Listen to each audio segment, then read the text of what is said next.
Picture this, a night sky painted with dazzling fireworks, air filled with the scent of barbecues and the joyous laughter of children celebrating the 4th of July.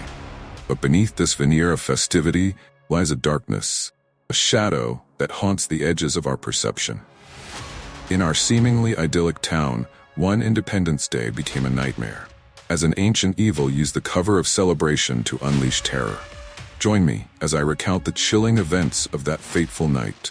Story of ghostly whispers, demonic hunts, and the undying vigilance that now shadows every firework. Welcome to my home. 4th of July Nightmare, a firework of shadows. The 4th of July was always my favorite holiday. The night skies exploding in vibrant colors, the smell of barbecues wafting through the neighborhood, and the sense of community brought together by the celebration of Independence Day. This year, however, something felt different. There was an undercurrent of unease I couldn't quite shake off. I blamed it on the weather. The oppressive heat wave that had settled over our small town made everything feel stifling and heavy. The day started like any other Independence Day. I woke up to the sound of my neighbors setting up their decorations, red, white, and blue streamers fluttering in the breeze. As I stepped outside, I saw children running around with sparklers, their laughter echoing down the street. The Johnsons were already manning their grill, the smell of sizzling meat tantalizing my senses. By noon, the entire town had gathered at the park for the annual parade. Floats rolled by, each more elaborately decorated than the last. The marching band played patriotic tunes, and the mayor gave his usual rousing speech about freedom and unity. But even as I cheered and clapped, chill ran down my spine. I turned to my friend Sarah, standing beside me, and asked if she felt it too. She gave me a puzzled look and shook her head. I shrugged it off, trying to immerse myself in the festivity. As evening approached, I made my way to the town square where the fireworks display was set to take place. People spread out their blankets and lawn chairs, chatting excitedly about the night's show. I found a spot near the old oak tree, a favorite spot from my childhood. I watched as the sky turned a deep orange, then a dark indigo, the first stars beginning to twinkle. The fireworks started with a bang, brilliant bursts of color illuminating the night. Crowd oohed and ahed, but my attention was drawn elsewhere. Out of the corner of my eye, I saw a shadowy figure lurking at the edge of the park. I squinted, trying to get a better look, but it was gone. I shook my head, blaming it on my overactive imagination. The display continued, each explosion more spectacular than the last. But then, amidst the deafening booms and dazzling lights, I heard a scream. It was faint at first, almost drowned out by the noise, but it grew louder, more desperate. I turned to Sarah, but she was engrossed in the show, oblivious to the sound. I stood up, scanning the crowd, and saw the shadowy figure again, moving quickly through the throng of people. I pushed my way through the crowd, my heart pounding in my chest. The screams were louder now, more people starting to notice. Panic spread like wildfire, and soon the orderly gathering turned into chaos. People ran in all directions, children crying, parents shouting for their kids. I followed the figure, ducking and weaving through the terrified crowd. It led me to the outskirts of the park, near the old abandoned barn. The screams had stopped, replaced by an eerie silence. I hesitated, fear gripping me, but I forced myself to move forward. As I approached the barn, I noticed the door was ajar. I pushed it open, the rusty hinges creaking loudly. Inside, the air was thick with the smell of decay. I covered my nose, squinting in the dim light. The figure stood at the far end, facing away from me. I called out, but it didn't respond. I took a step closer, and the floorboards groaned under my weight. The figure turned slowly, and my breath caught in my throat. It was a man, or at least what used to be a man. His skin was pale, almost translucent, eyes sunken and hollow. He smiled, grotesque, twisted grin. "You shouldn't have come here," he said, his voice a raspy whisper. "This is where it all began, and this is where it will end." I backed away, my mind racing. I had to get out of there, but my feet felt like they were rooted to the spot. The man took a step closer, and I noticed the glint of a knife in his hand. I turned and ran, bursting through the door and into the night. The fireworks were still going off, the the sky a kaleidoscope of colors, but all I could think about was getting as far away from that barn as possible. I stumbled through the park, my lungs burning, the sounds of the celebration a distant memory. I didn't stop until I reached my house, slamming the door behind me. I locked every door and window, my heart still racing. I grabbed my phone, dialing 911 with trembling fingers. 911, what's your emergency? I tried to explain what had happened, but my words were a jumbled mess. The operator assured me that help was on the way, but I couldn't shake the feeling that it was too late. I sank to the floor, my back against the door, waiting for the sound of siren. When the police arrived, they searched the barn but found no sign of the man or any evidence of what I had seen. They chalked it up to a prank, the stress of the day getting to me. But I knew what I had seen. I knew that the man was real, and that he was still out there, somewhere. The town tried to move on, but the events of that night cast a shadow over our once joyful celebrations. The 4th of July would never be the same again. Every year, as the fireworks lit up the sky, I couldn't help but feel a sense of dread, fear that the shadows would return. And so I watched from my window, the colors reflecting off the glass, and I listened for the screams, always waiting, always watching, because I know that one day the man will come back, and when he does, I'll be ready. I spent the following year in a state of heightened paranoia. Every creak of the house, every shadow cast by the setting sun, every unfamiliar face in town seemed to carry an implicit threat. I didn't share my experience with many people. Most assumed I had been caught up in the hysteria of the moment. Even Sarah, my closest friend, seemed to think I'd imagined the whole thing. But I knew better. The memory of that twisted grin haunted my dreams. I couldn't shake the feeling that he was still out there, watching and waiting.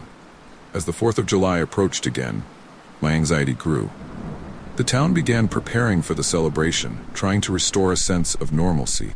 But there was an undercurrent of unease among the residents, unspoken fear that lingered just beneath the surface. I knew I couldn't face the festivities alone this time, though I reached out to an old friend who worked as a private investigator, Jack. He had always been skeptical of the supernatural, but he agreed to come and help me investigate further. Jack arrived a week before the 4th, and we spent our days digging through old town records and interviewing anyone who might have information about the mysterious figure. We learned that the abandoned barn had a dark history. It had once been the site of a gruesome murder. The victim, a young woman named Emily, who had gone missing on the 4th of July many years ago. The case had never been solved, and the barn had fallen into disrepair, avoided by the local. The night before the 4th, Jack and I decided to stake out the barn. We set up cameras and motion sensors, determined to catch any signs of activity. The hours ticked by slowly, the silence of the night amplifying our tension. Just as I was starting to think we were wasting our time, a motion sensor near the barn door went off. Jack and I exchanged a glance, both of us feeling the rush of adrenaline. We moved quietly towards the barn, careful not to make any noise. As we reached the door, I felt that same oppressive chill I had experienced the previous year. Jack pushed the door open, and we stepped inside, our flashlights cutting through the darkness. The barn was empty, just as it had been before, but there was a palpable sense of foreboding in the air. We moved cautiously, scanning every corner. Suddenly, the temperature dropped, and I saw my breath fogging in front of me. Jack muttered something under his breath, his skepticism wavering. Then we heard it, a soft, mournful cry coming from the shadows. We followed the sound to the far end of the barn, where the figure stood just as before. But this time, there was something different. He seemed more tangible, more real. His eyes met mine, and I felt a surge of recognition. "Emily," he whispered, his voice filled with sorrow. "Help me." Jack stepped forward, his flashlight illuminating the man's face. There was a flicker of recognition in Jack's eyes, too. "You're William, Emily's fiancé," Jack said, piecing it together. "You were accused of her murder, but you vanished." The man nodded slowly. "I didn't kill her," he said, his voice breaking. "I loved her, but something took her, something evil. It framed me, and I've been trapped here ever since, unable to move on." A chill ran down my spine. The pieces of the puzzle were falling into place. The figure wasn't a threat. He was a victim, just like Emily. and whatever had taken her was still out there, lurking in the shadows. "What took her?" I asked, my voice barely a whisper. William looked at me, his eyes filled with an ancient terror. "A demon," he said. "It feeds on fear, on chaos. It comes every 4th of July, using the celebration to mask its presence.